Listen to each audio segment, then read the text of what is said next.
Hi everyone, in front of me I've got HOTWAV Pad 8 and let me share with you how to soft reset this device. So this operation will be useful if for some reason your device stopped working properly, so for example it does not respond to your touches, and the soft reset operation or force restart should help.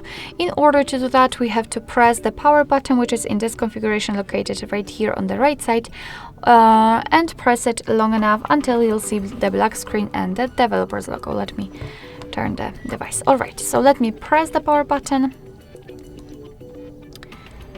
And as you can see, unfortunately, it is connected with the assistant. However, we can just ignore it. Keep pressing the power button. You can see that we've got the black screen right now, the developer's logo, which simply means that we just successfully reset our device. And after turning it on completely, it should work perfectly fine again. Alright, so that will be all. Thank you so much for watching. I hope that this video was helpful, and if it was, please hit the subscribe button and leave the thumbs up.